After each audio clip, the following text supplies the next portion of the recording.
It was a novella written by Truman Capote, and we optioned the rights, took them into Paramount. So we started what is usually called in the entertainment industry development hell and started developing the screenplay. I love the screenplay, but I've loved a lot of screenplays that haven't made it. So I wasn't foolish enough to make that a part of my consideration for doing it or not. I would have done it if I had to crawl all the way up the Walk of Fame, you know. That was a big opportunity for me.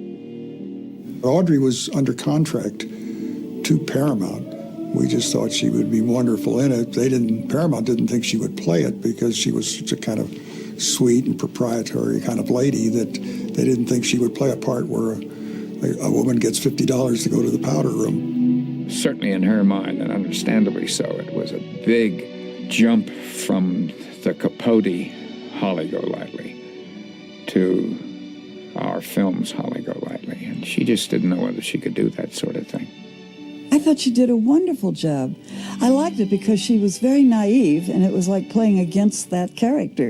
And I think that's what it takes to play that part and get away with it, you know? I just told her I thought she would be absolutely great, not to expect her to be the Holly Golightly of Truman's book. I don't even want to own anything until I can find a place where me and things go together. I'm not sure where that is, but I know what it's like. It's like Tiffany's. You mean the jewelry store? That's right. I'm crazy about Tiffany's. Truman Capote originally visualized Marilyn Monroe in the part, and she probably would have been allowed to play the character as he had created her in the book, but they unfortunately wouldn't let Audrey do that. You kind of would have expected Marilyn, who, you know, was very sexy, she was kind of obvious for the part, and so we thought we could do better. And when Audrey said she would do it, even though Paramount didn't think she would, that's how we got her. I don't think that the majority of the audience in those days really ever thought of Audrey Hepburn as a hooker, as a call girl. I bet you they didn't even, when it was over with, they didn't even know. So $50 for the powder room? So she was an escort lady. I found myself wishing that she could have done the part as written. People didn't know how earthy and how true to life Audrey was, how aware she was of whatever went on in the world. But she took something which was one way and turned it completely into something else, up to the point that people forget what the film is really about. She was scared and happy and funny and delightful and spunky and emotional and solid. Audrey Hepburn was a gift from God. I mean, she just was the loveliest, most gracious, darling, darling lady. And I think it's a film that she's become so identified with, it's become a classic. When you talk of Audrey Hepburn, the first thing you think of is Breakfast at Tiffany's. The first day of the film, we were shooting the first scene in the movie, which is when the taxi cab pulls up to the curb in front of Tiffany's at 57th and 5th Avenue. Came the time to shoot, and it was as though God said, well, I'm going to give you a break now, but for the rest of your career, you're just going to have to live off of this one. And nobody appeared. No cars, no people. It was suddenly deserted with the sweep of his hand, you know. C.B. DeMille wiped out the whole traffic situation, and we had our shot. Do you mind if I just get in with you for a minute? It's all right. Really it is. We're friends, that's all. We are friends, aren't we? George had a great physical presence. I think the two worked. I think it worked well for the two. Because he still had a lot of that innocence that I think made it attractive to her. We liked each other as human beings. He admired me greatly, I found out, as a director, and what I did in that film. And I didn't want him in the movie. If you would ask me, and I hope you don't, that, would I cast him now? I doubt I would. He just didn't have whatever it was that I wanted. He wasn't my cup of tea. And yet I loved him. We had great times. Well, I want to tell you, I'd worked with him at the Actors Studio, and we'd gotten along superbly. I really loved him. I mean, he was divine to me and flirted with me, and it was so good, And I was so thrilled to be doing this film with him. Well, he had been spoiled, and he wanted things as he wanted them. And I had dominated him a lot more in the script. And he didn't want to be seen in that condition. I'll tell you what, Paul. I am a very stylish girl. What are you doing? Writing a check. Don't look so bewildered. Surely you've noticed me writing checks before. You're entitled to a vacation with pay. We wanted somebody who was no nonsense, who could play that kind of, strong, subterranean sexual role, which is what she does. And I don't recall we ever had any problem getting her to play the part because she was a fan of Audrey's, and it was a very good role. You're Holly's father? Her name ain't Holly. She was Lula Mae Barnes. Was till she married me. I'm her husband, Doc Golightly. What can you say about Buddy? Buddy is Buddy.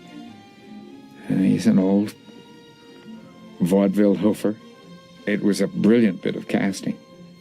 I don't know whether Buddy Ebsen was Blake's idea or whether it was the casting director's idea, but, I remember he came and read the scene that they play on the park. We just heard, 5 lines, and we all knew that was right. Mr. Golightly, once again, I must protest. If you don't stop with that phonograph right this minute, I'm going to go to the police department. Yeah, well, that's more better.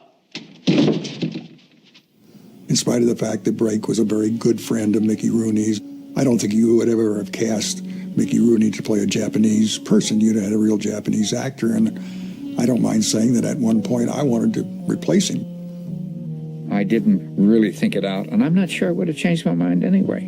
And certainly at that time when I did it, nobody criticized it. I thought it was perfectly okay. Looking back, I wish I had never done it. Not my favorite part. Though I do, as I say, I think Mickey's a wonderful, wonderful actor. And I would give anything to be able to recast it. But it's there, and onward and upward. So, my darling Fred, I have tonight made a very serious decision. And what is that? No longer will I play the field. Congratulations. The field stinks, both economically and socially. Audrey and I specifically never had a disagreement that I can remember.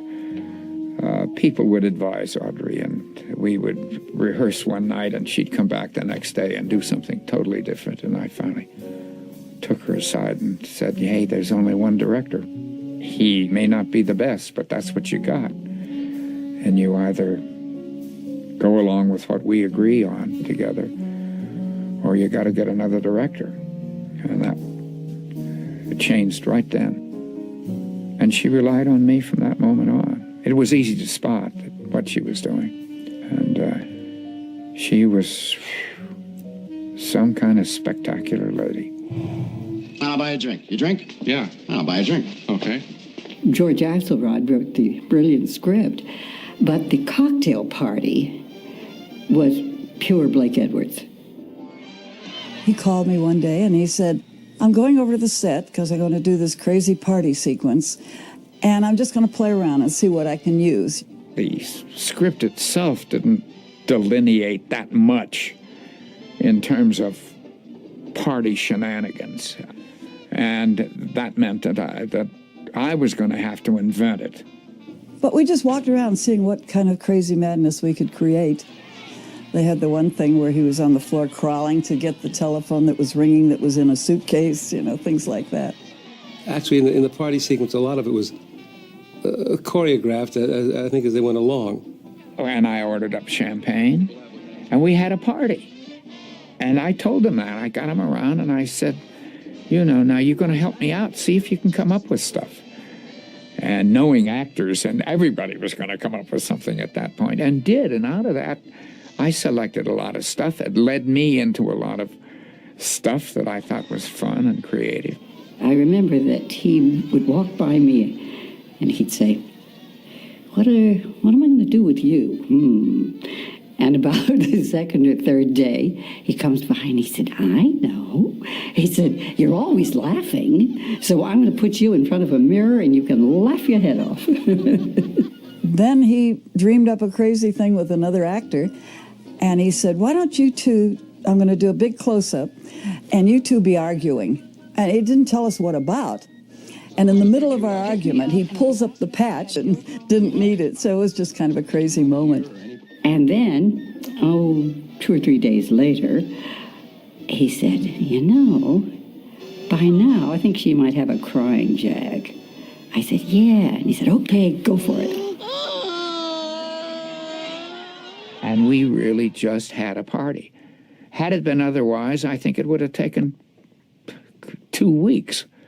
And it didn't take anything like that. You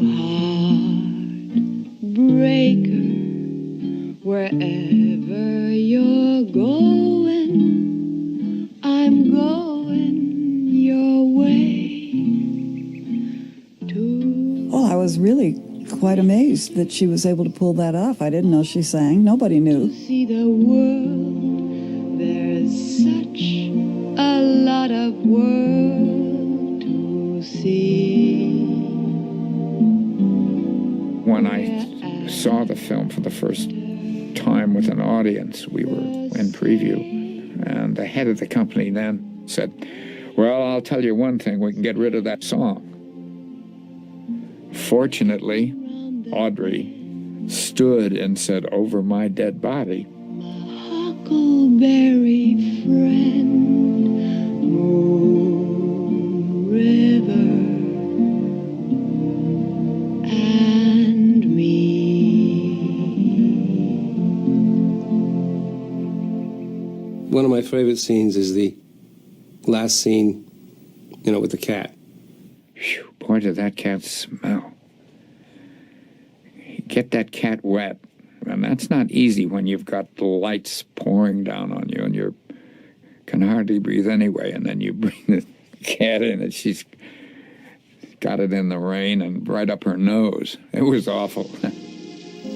What makes it still an important movie is, I think, it's the romanticism of the film and the relationship, and when Audrey is the most vulnerable, and when George Peppard talks to her, when she's going to run away, that last scene in the taxi, and then when she goes and finds the cat and they're all hugging in the rain. I'm an old romantic, I guess, but that's my favorite part of the picture.